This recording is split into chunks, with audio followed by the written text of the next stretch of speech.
reaching the final stages of a permanent ceasefire to end Uganda's brutal 22-year war. But at what price will peace come? Chief negotiators for the Lord's Resistance Army, or LRA, and the government celebrating the signing of an agreement that the UN's envoy predicts will lead to a final settlement within the next week. A deal that means members of the LRA will never be tried in an international court for war crimes. It's a way, paving the way for the ceasefire and for the general peace agreement. An optimism shared by the Ugandan government.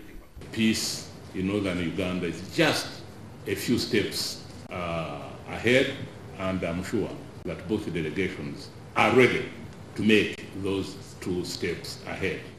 In fact, they're 3 steps ahead in the 5-point peace process that started in mid-2006 and has had its share of ups and downs. Even this week, the process came under threat when LRA negotiators walked out of talks over demands for cabinet posts. The deal on Friday was made possible after the 2 sides agreed to set up special courts in Uganda to try war crime suspects.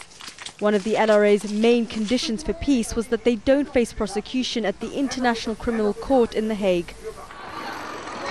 It's been 2 decades of almost continuous brutality by LRA soldiers against people in northern Uganda. Women have lived in fear of rape and mutilation, their children taken to become child soldiers. The LRA have recently tried to make amends with the men and women in these camps, performing reconciliation rituals. But the people have long demanded harsh justice, and there's a feeling here that that may now have to be sacrificed by the government to make a final peace deal possible. Sherine Tadros, Jazeera.